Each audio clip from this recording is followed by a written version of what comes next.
Hey, everybody. Welcome back. Time to find out what we got wrong and what we missed from TV's Andy Levy over at the Red Eye News Deck. Hey, Andy. Hey, Tom. How you doing? Great. Good. Kasich stuffs his face in the Bronx. Tom, you said, to quote Demi Lovato, "Welcome to New York. It's been waiting for you." Yeah. Yeah, it's Taylor Swift, man. I think Demi Lovato might have done it as well. No, I don't think so. Have you ever karaoke'd with her? I can't say that I have, no. Well. Ask me now if I've ever karaoke'd. Have you ever karaoke'd? No. Kidding? Come on, Andy. I think you'd do a pretty mean easy on a Sunday morning. Yeah.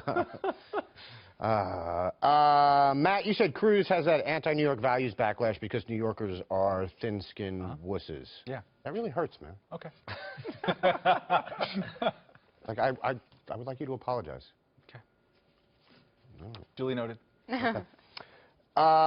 Richie said if Cruz had any idea that the New York primary would be important, he might have dialed back his New York values comment.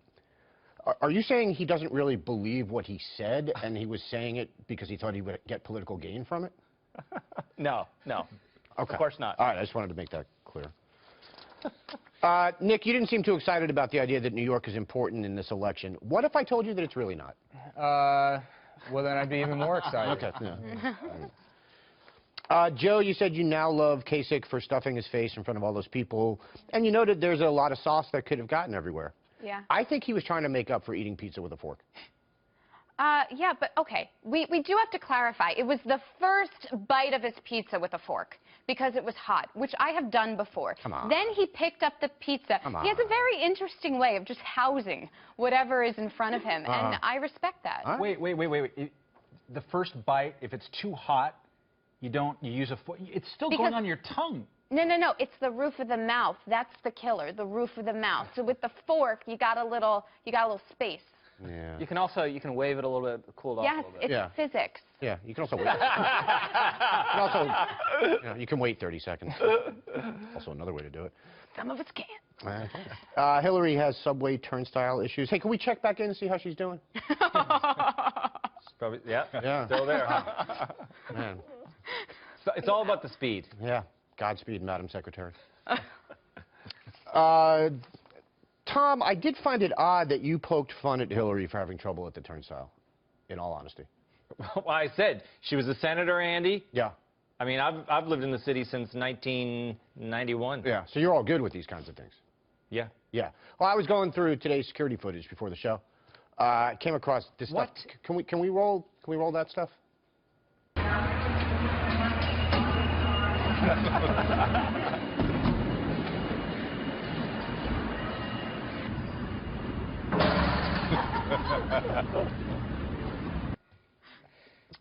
Yeah.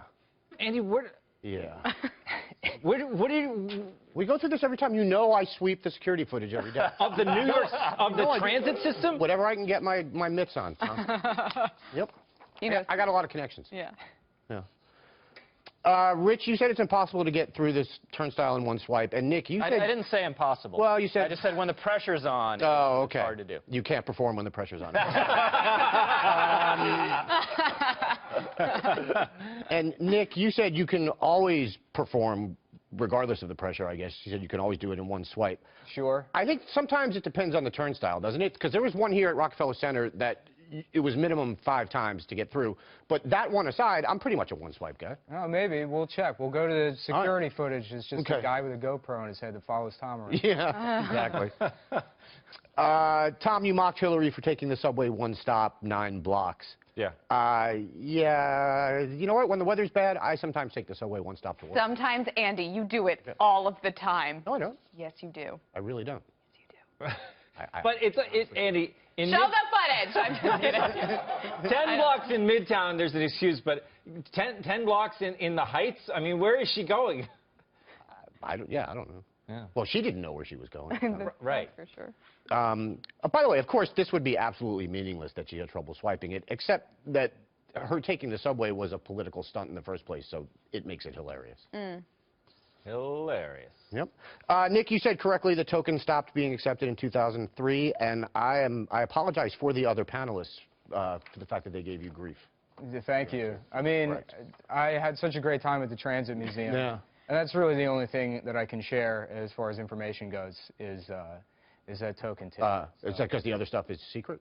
Okay, we'll go that route instead of ignorance. Okay. Yeah. All right.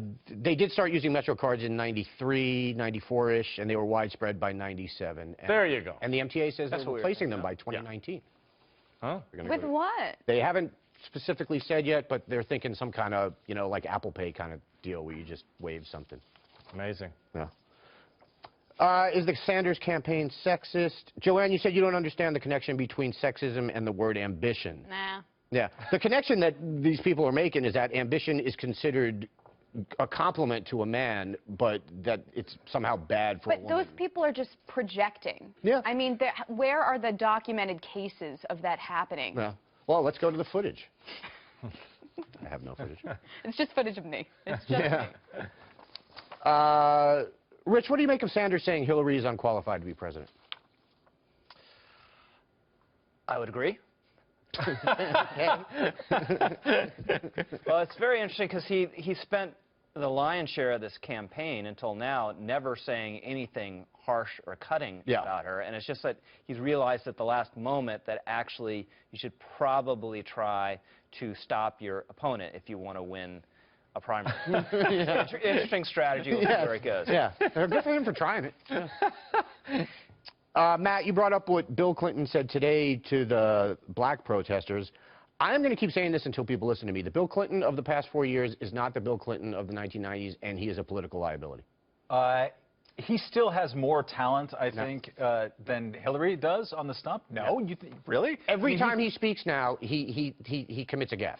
He has a sense of sabotage, too. I once saw him at the 2008 Democratic Convention the day before on a little confab that he did, but in front of a ton of journalists, kind of musing about how the country could maybe be threatened if we just happen, just like a scenario that he's making up, that if we just happen to elect an unproven senator who didn't really know how the world worked, how this could lead to essentially nuclear war. He did this on the eve of the Democratic Convention, totally creating a news bubble that wouldn't have happened before. And you could see it in his eyes. He's like, yeah, I'm messing with him. It was like, it was like an SNL opening. Yeah. All right, sending genitalia pics to doctors. Matt, you brought up the really stupid laws that have passed to deal with teenagers sexting as a reason for people not to do this, not to send pictures to their doctor. I think you're right. I think more importantly, any doctor that gets pics like this from an underage patient should be really, really worried. Oh, sure. I mean, yeah. Yeah. It's a complete liability. That's when I threatened when my daughter took the one picture of her butt. I went ahead and, in a bad libertarian way, used our stupid laws to scare her. It's like, you don't understand how many places that this could be a serious problem, even if you send this libertarian to your fathering right here. Look, you know what? I got to get her off the butt photos here. Like, this could be a problem for Daddy. It probably already is. Just lastly, Tom, you said you want to send pictures of your genitals to a doctor because you want to get a professional take on your junk, I guess. I would say in that case, maybe send the pics to a porn star. Well, I guess it's a different kind of professional. Oh, all right. Except, obviously, don't do that without their permission. Yeah, I'm looking for clinical information, Andy. Oh, okay. I misunderstood. I'm done.